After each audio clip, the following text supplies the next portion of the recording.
Yo, what's going on, traders? Pete from Iconic Day Trading.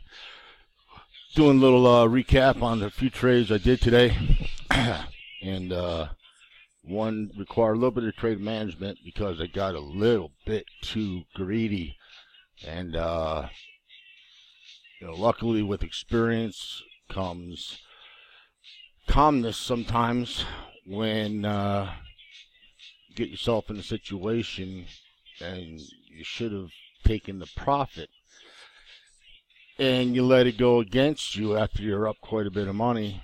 And so anyway, as you see up, you're looking at a chart of Six Flags. This ended up being a really good trade. I broke one of my primary rules because, quite honestly, I was way too biased. I ignored the chart, and I should have taken my initial profits. I did go in full size right off the bat, and it immediately started working. So I got short right here, right around, I'm going to say, I think it was like 54.35, somewhere around there. And it came down nicely, really nice. I was up quite a bit of money right here, and it really could have made my month. But what I did wrong is I got too biased, like I said, and I got greedy, and I saw VWAP there and kept on trying to break. I wanted it to come down to the lower standard deviation, or at least test the low of the day, and maybe get another point out of it.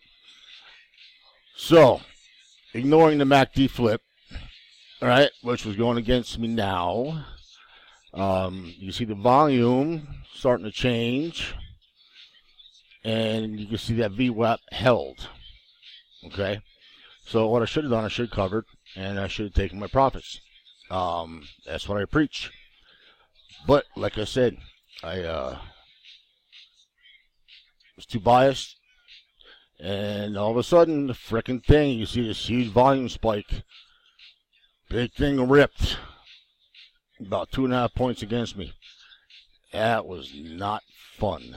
Not fun at all.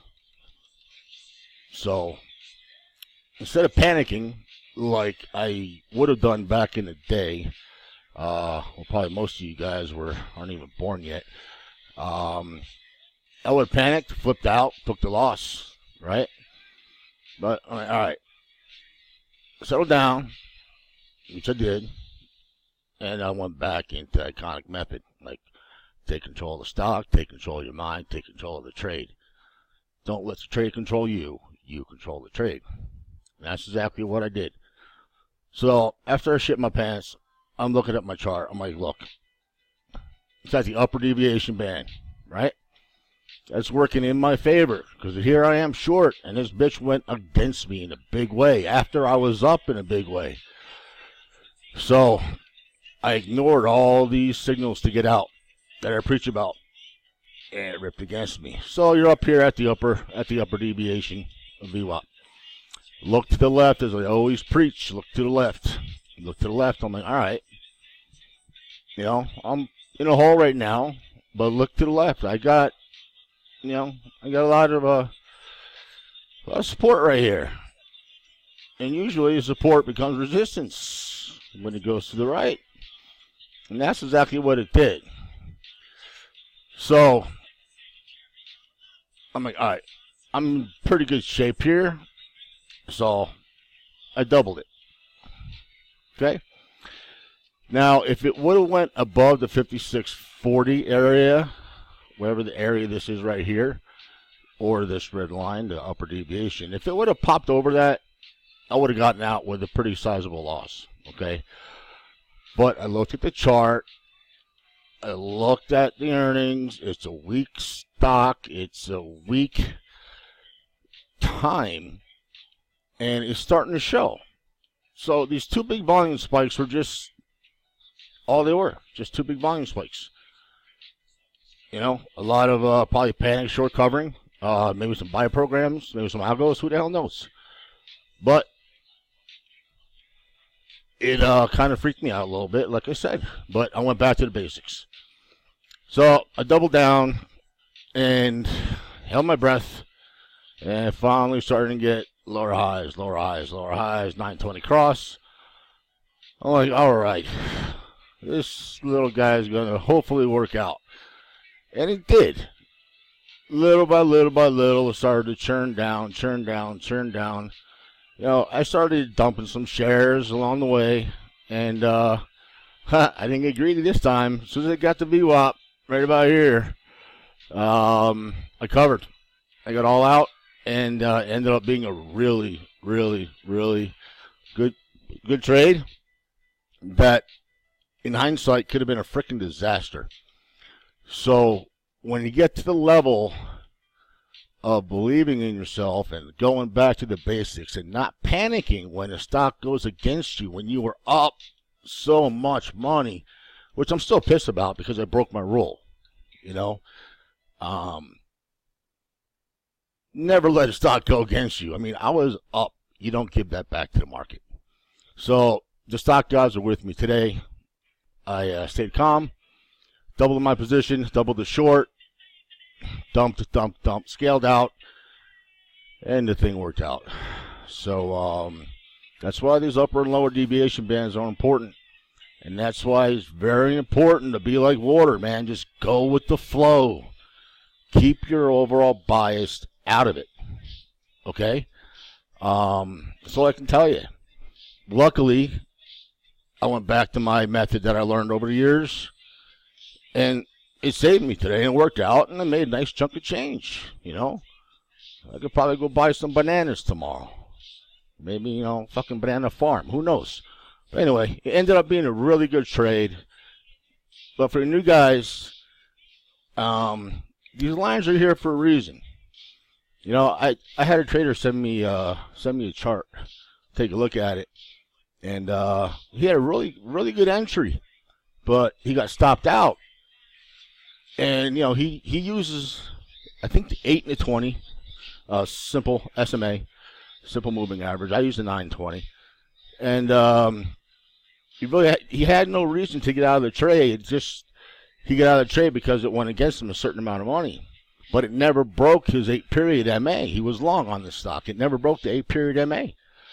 So he had no reason to get out, except he was either uncomfortable with the size that he took, or he doesn't use the moving averages as the lagging indicators, which he should.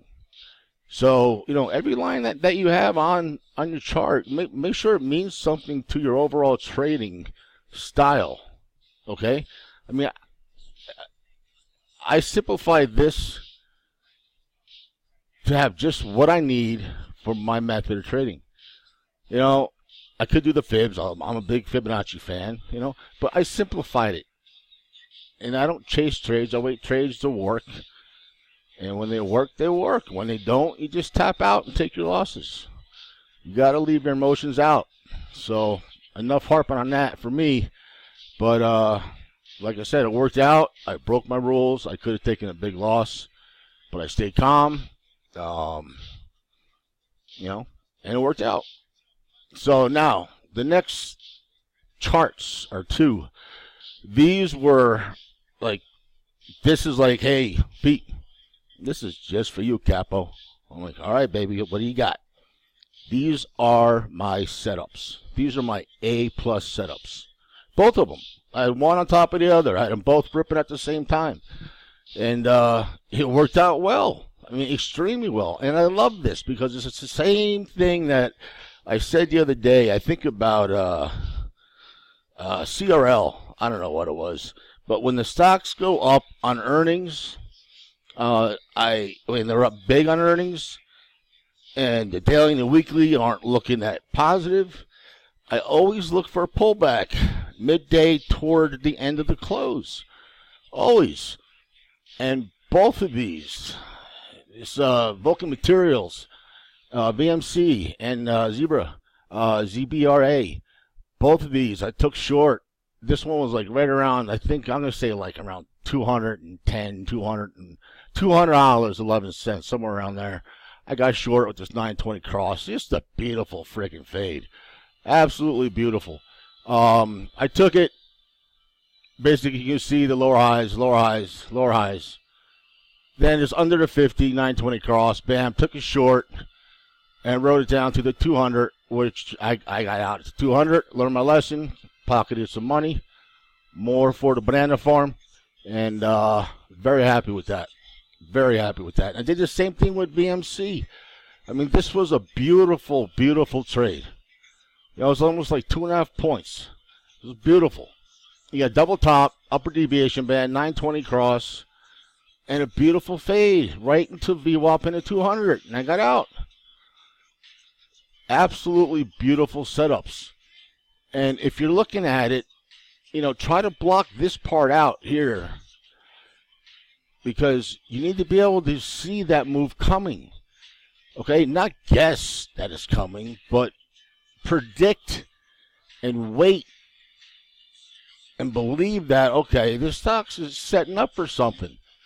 Volume's kind of nil, Hit the high today. Did not retest the high today. 920 cross. I took it short. Same thing here. High day. Retest high day under the 20. Failed. Take it short. Just two absolutely beautiful trades. Stress-free. Thank God, because I lost my balls on the first trade with that friggin' Six Flags. But that's it. Zebra, VMC, and Six. I took a little bit of a hit on EQIX. And, again, that was with me. Where I have it up here. That was me, again, being greedy. Sometimes you just feel like it's going to be a huge day, and it ended up being a decent day, way, way above average day. But, I took a little bit of a hit on EQIX, thinking, with this double top here, it was going to get a nice move. And again, I was up, not a lot. I was up like maybe 2 points and a quarter, somewhere around there. And then I let it go against me again. I could have added there, but I'm like, you know what? This stock's up like $25. What am I doing shorting a stock that's up so high? And there's nothing in there saying it's looking weak. So, I probably should have stayed away from that one. But all else, it was a pretty good day. So my new website is up and it is running. Chat room is coming soon. This is information on the website. It's now safe. It's now secure. It is iconicdaytrading.com. Shoot me an email if you want some information. I'll let you know what I do, how I do, why I do what I do, and how I know what I know. And you guys want to go back a little bit on my Twitter feed, you'll see a whole bunch of tweets from about a year ago, year and a half back. I used to be rocking and rolling, and I have every intention of getting back there. And for those of you that doubt me, that's okay, because I'm coming for you. Anyway, Miami, hope you're out there, buddy. I'm looking forward to catching up with you. Hit the bid, looking forward to it. Jay Perkins, looking forward to it. Man, just got good things happening, man. Jesse Mills, love you, brother. All right, man, you guys be good. IconicDayTrading.com. Coming soon to a theater near you. Take it easy. Capo signing off.